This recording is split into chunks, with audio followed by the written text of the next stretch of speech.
పోయినసారి మీటింగ్కి కనువిప్పులో ఉన్న సందేశాన్ని మనం విన్నాం. ఇప్పుడు మన హృదయాన్ని, మన అంతరంగాన్ని దేవుని కొరకు తెరిస్తే దేవుడు మన పట్ల ఏ కార్యాలు జరిగించబోతున్నాడో మనము మన చేతిలో ఉన్న బైబిల్ ఆధారంగా ఆలోచించాలని నేను కోరుతా ఉన్నాను. మనందరం సేవకులం, నాయకులం, వాక్యం ఎరిగిన వారమే. కానీ ఈనాడు మన సంస్థ యొక్క పరిస్థితి విచ్ఛిన్నమైపోయి శిథిలావస్థకై దోపిడీతనానికి అప్పగించడానికి కారణం ఎవరై ఉంటారు? ఎవరై ఉంటారు అనేది ఒక పెద్ద ప్రశ్న. ఎందుకై ఉంటారు అనేది నేను అడగడంలా. దీనికి కారణం ఏమిటంటే, రాత్రి మీకు ఒక ఉపోద్ఘాతంలో చిన్న మాట చెప్పాను. మనము విశ్వాసము ద్వారా రక్షించబడ్డాం. రక్షించబడిన మన రక్షణ మనం ఇందాక ఆలోచన చేశాం. మనకి మన మిషనరీస్కి ఏ సంబంధము లేదు. డబ్బుని, వారి సమయాన్ని, వారి జీవితాలను ఖర్చు పెట్టి మనల్ని ఆధ్యాత్మికంగా, విద్య, వైద్యపరంగా సమాజానికి దూరమైన మనల్ని సమాజంలో ఉన్నతమైన స్థానంలోనికి దేవుడు వారి ద్వారా మనల్ని నిలబెట్టినందుకు మనము దేవునికి ఎంతైనా స్తుతి చెల్లించాలి. ఈరోజు ఆ స్థానాన్ని, ఆ స్థితి నుండి ఎక్కడికి వెళ్ళిపోయామంటే విచ్ఛిన్నమైన పరిస్థితుల్లోనికి, ముఖ్యంగా అదంటే కోర్టుల్లో నిలబడాల్సి వచ్చింది. ఎక్కడ ఉండవలసిన స్థానం ఎక్కడికి వెళ్ళిపోయిందో ఒకసారి ఆలోచన చేద్దాం. వీటంతటికీ మూలం ఏంటంటే, మన రక్షణ యొక్క స్వాస్థ్యాన్ని మనం సరైన రీతిలో వినియోగము చేసుకోవడం లేదు. దీనికి రాత్రి చెప్పాను, పక్షవాయువు గలవాడు యేసు ప్రభు దగ్గరికి రావడానికి ఎంతమంది ఉపయోగపడ్డారు? 4. ఈ 4లో ఒక్క వ్యక్తి జారిపోతే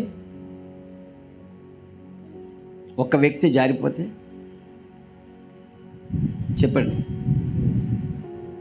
ఒక వ్యక్తి జారిపోతే,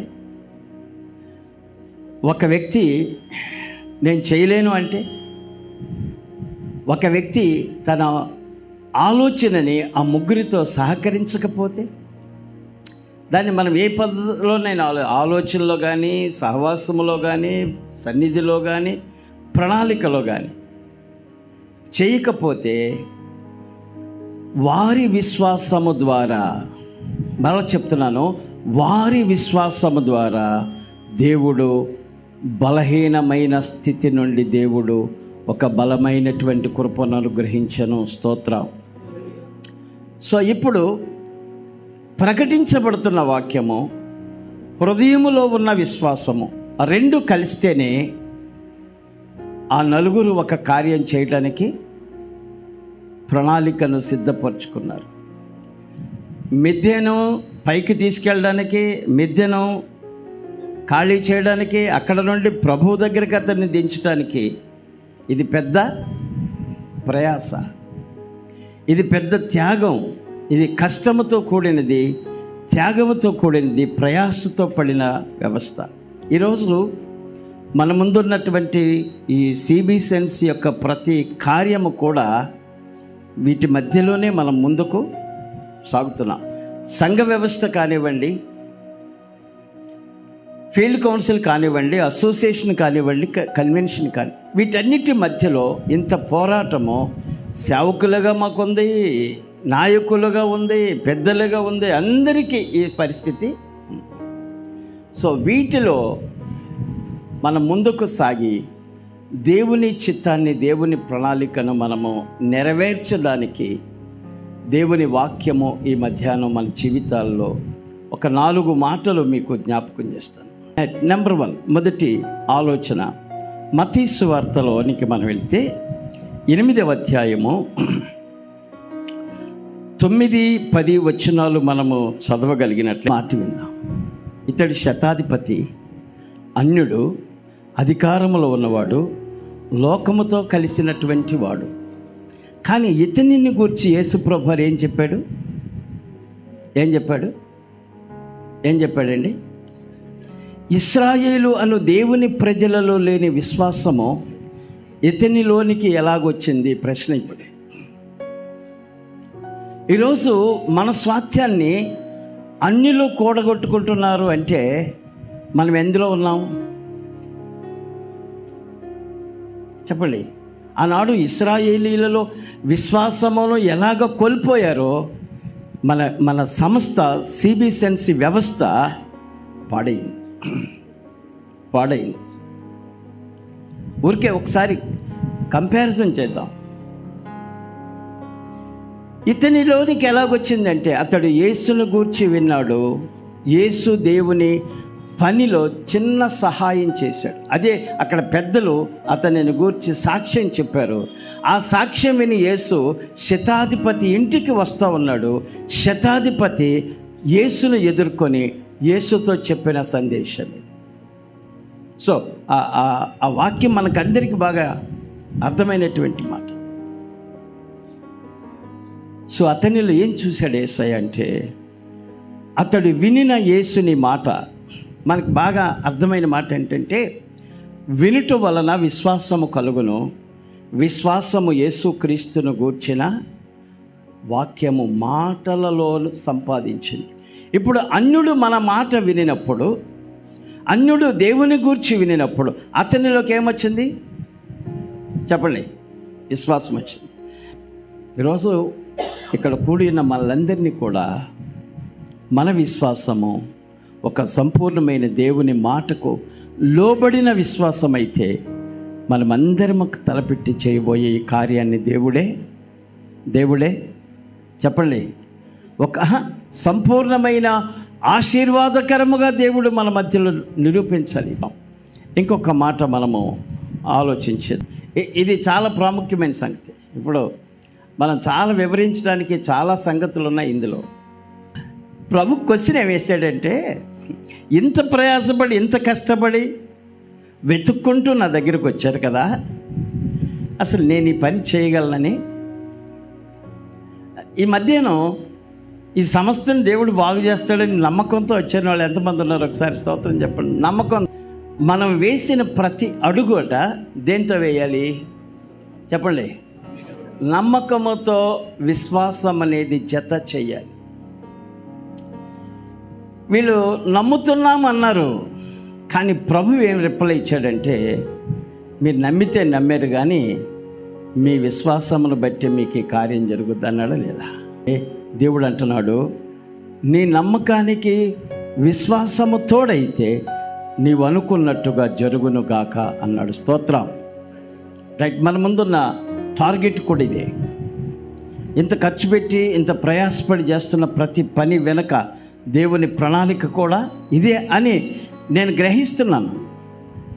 నాకు అర్థమైనటువంటి సందర్భం, మీ విశ్వాసమును బట్టి అవునుగా. బైబిల్ గ్రంథం చెప్తున్న మాట ఏంటంటే, 2 కొరింథీ 4:4 క్రీస్తు మహిమను కనపరుచు సువార్త ప్రకాశము వారికి ప్రకాశింపకుండు నిమిత్తము యుగ సంబంధమైన దేవత అవిశ్వాసులైన వారి మనోనేత్రమునకు గ్రుడ్డితనము కలుగచేసెను. రక్షించబడిన వారు ఉన్నారా లేదా? క్రీస్తులో బాప్తిసం పొందిన వాళ్ళు ఉన్నారా లేదా? మన నాయక వర్గంలో మన ప్రాంతాన్ని ఆ చివరి నుంచి ఈ చివరికి లెక్కేస్తే అందరూ వీళ్ళే.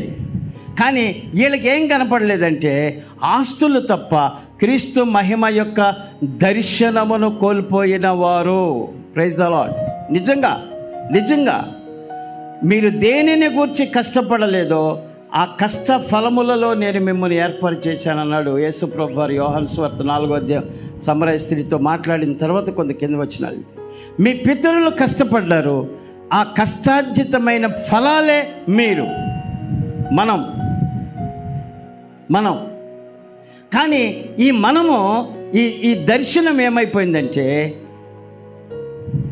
క్రీస్తు మహిమను గూర్చిన ఆ ప్రణాళికే పోయింది.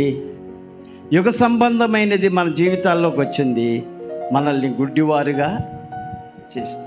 ఇప్పుడు గుడ్డివైనటువంటి మన బ్రతుకులను బాగు చేయబడాలంటే, మళ్ళీ తిరిగి కట్టబడాలంటే మన విశ్వాసమే ఆ గుడ్డివారి కన్నులను తెరిచినట్టుగా మన స్థితి విధానములను ఒక్కసారి దేవుని ప్రణాళికలో నుండి మనం మార్చబడాలి. అవిశ్వాసం వల్ల అయిపోయినాయి కొన్ని, తెలియక అయిపోయినాయి కొన్ని, ఏదో మా ముందున్న అవకాశాలు అయిపోయినాయి కొన్ని. కానీ ఇప్పుడైనా చెప్పండి, ఇప్పుడైనా మళ్ళా మనకి వాగ్దానం చేసిన వాడు సమర్థుడైన దేవుడని నమ్మి విశ్వసించినందువల్ల ఆయన సమస్తమును చక్కబెట్టడానికి సమర్థుడై ఉన్నాడు. స్తోత్రం కలుగును గాక.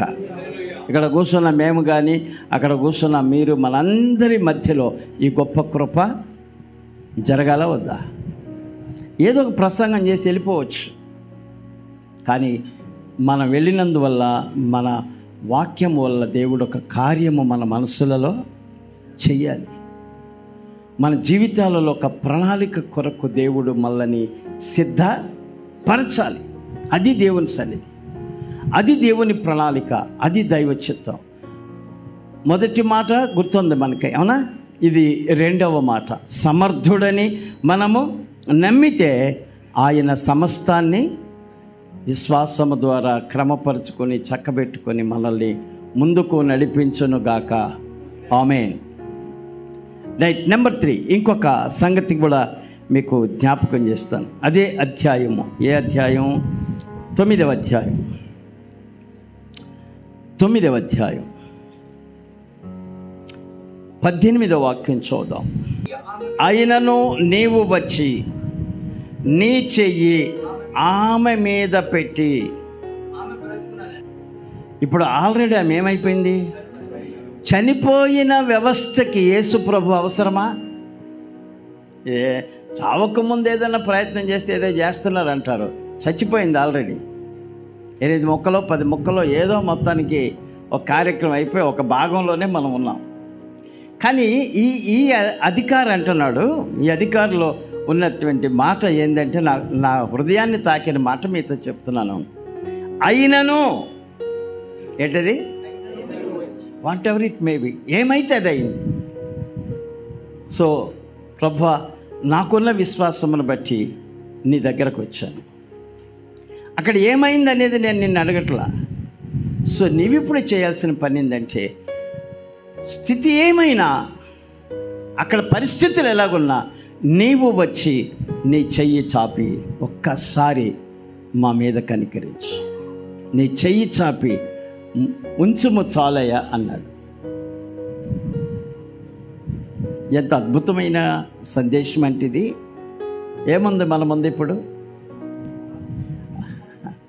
కన్వెన్షన్ అంటేనే వీళ్ళ మనం ఎదుర్కొనేదన్నీ, సంస్థ అంటేనే, సంఘాలు అంటేనే, పరిస్థితులు అంటేనే లేవండి.